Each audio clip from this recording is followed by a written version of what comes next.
Assalamualaikum warahmatullahi wabarakatuh. Perkenalkan, nama saya Muhammad Faiz Tribekti dari kelas 1 D3 EA. Ya, di sini saya akan mempresentasikan tentang persamaan diferensial order 2, di mana ini merupakan tugas dari dosen kita yaitu Pak Budi. Ya, saya ucapkan terima kasih kepada Pak Budi yang sudah membimbing saya hingga saat ini. Jadi, pada slide ini kita belajar tentang solusi dari persamaan homogen. Sebelumnya, saya jelaskan terlebih dahulu. Yang di kanan saya ini, di slide kanan, ini merupakan PDF dari Pak Budi. Dan yang di kiri, ini merupakan PDF dari saya yang versi rangkuman, supaya lebih memudahkan saya untuk belajar dan mungkin bisa juga untuk teman-teman. Jadi nanti terserah teman-teman mau melihat slide saya atau slide dari Pak Budi. Jadi di sini ini solusi yang kita dapatkan tergantung pada akar persamaan pembantu.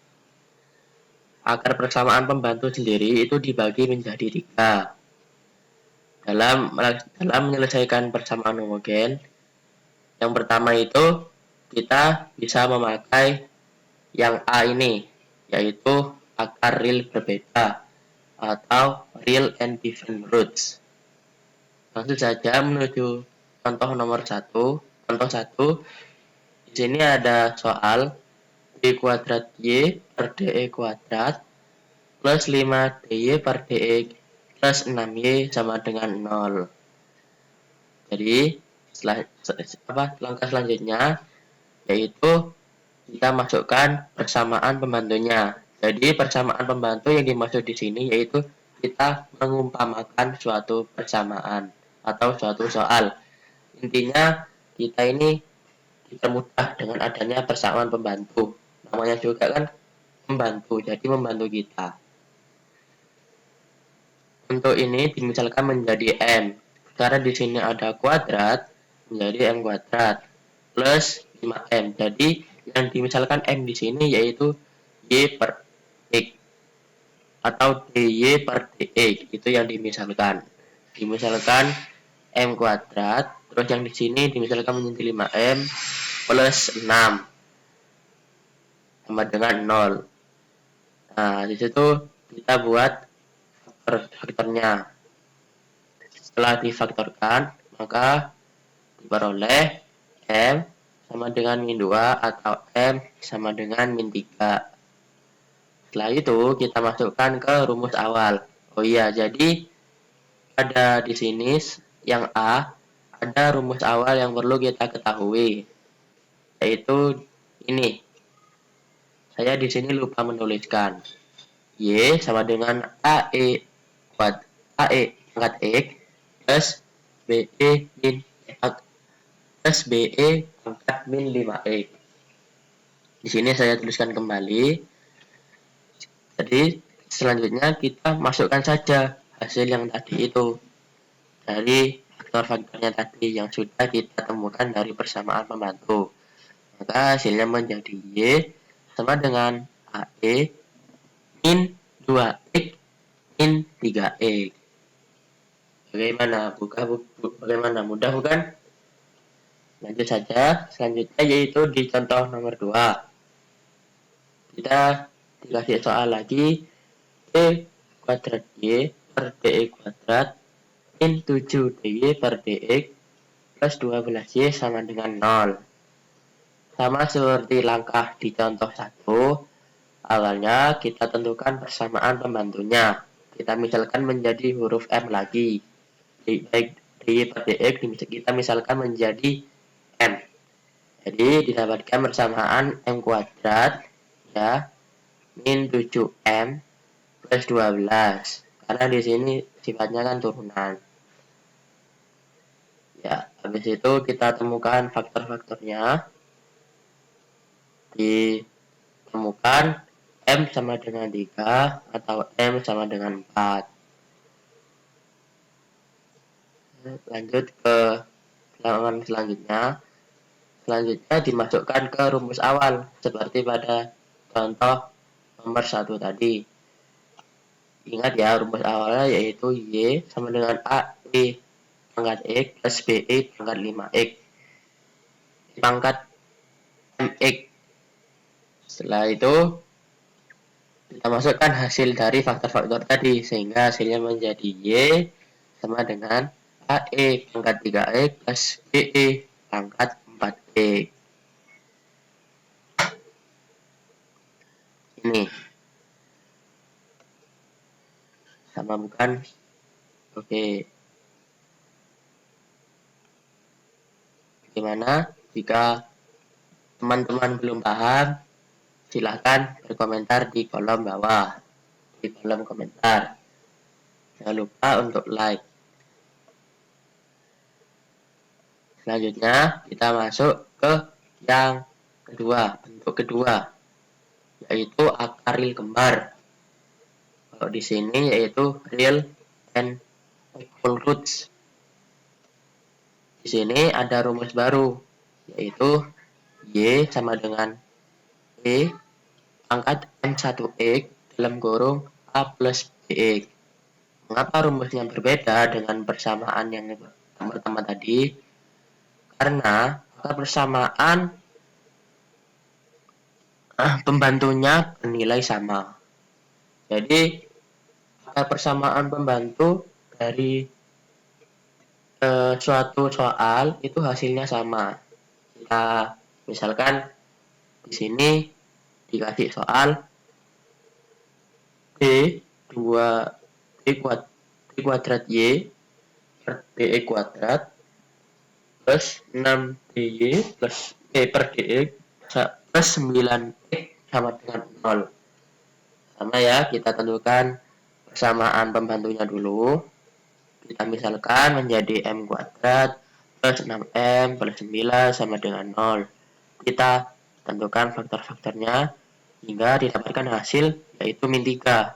Tapi di sini juga hasilnya min 3, kembar. Jika diselesaikan dengan rumus di poin A, tidak akan terselesaikan. Jadi itu untuk slide Pak Budi dijelaskan di sini. Inti dari semua kalimat ini, jika kita menggunakan rumus di poin A tidak akan terselesaikan, maka diperlukan rumus baru seperti di atas. Ini rumusnya, ini rumus yang dimaksud. Kalau dalam di slide Pak Budi itu yang ini. Nah, selanjutnya kita coba deh rumus barunya. Nah, ini ada contoh satu ya. Ini ada D kuadrat Y per DE kuadrat plus 4DY per DX plus 4Y sama dengan 0. Sama ya, kita tentukan persamaan pembantunya. Kita misalkan menjadi M kuadrat plus 4M plus 4. Jangan lupa turunannya. Ya, sama dengan 0. Kita tentukan faktor-faktornya. Ya, ternyata kan sama ya. Hasilnya sama-sama min 2. Setelah itu, masukkan deh rumus awal baru yang tadi udah kita tulis di awal. Yaitu Y sama dengan E M1X dalam kurung A plus BX diganti. M-nya kita ganti menjadi min 2. Min 2 dikali 1 kan tetap min 2. Maka hasilnya menjadi Y sama dengan E min 2 pangkat min 2X dalam kurung A plus BX. Nah, maka didapatkan hasil menjadi seperti ini. Ya, bagaimana? Sampai di sini, apakah teman-teman paham? Selanjutnya kita menuju contoh 2. Di sini ada soal. Ya, kemarin kan kita sudah membahas dari contoh yang pertama. Ya, ini contoh yang pertama kemarin. Sekarang contoh yang kedua. Ada soal D kuadrat Y per DX plus 10 DY per DX plus 25Y sama dengan 0. Nah, Seperti sama dengan langkah-langkah sebelumnya, kita masukkan persamaan pembantunya. Kita tentukan terlebih dahulu. Dimisalkan menjadi M2 M kuadrat plus 10M, ini menjadi 10M plus 25, turunannya sama dengan 0. Maka diperoleh faktor-faktor yaitu kembar. Hasilnya sama-sama min 5, baik ini maupun ini. Selanjutnya masukkan ke rumus awal. Jadi kemarin kan sudah dijelasin rumus awal dari bentuk kedua ini, Y sama dengan E pangkat M1X dalam kurung A plus BX. Tinggal masukin nih M-nya ke dalam rumus hingga hasil akhirnya menjadi Y sama dengan E pangkat min 5X dalam kurung A plus BX. Ya, jadi kalau di sini nih ya, maka diperoleh hasil yang sama baik dari slide Pak Budi maupun slide dari saya.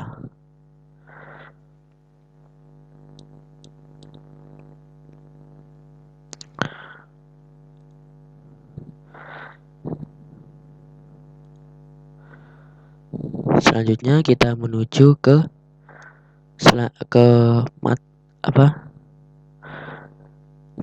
penyelesaian persamaan homogen yang bentuk terakhir, yaitu melalui akar kompleks. Jadi di slide Pak Budi ini dijelasin sebegitu detailnya. Saya rangkum seperti berikut.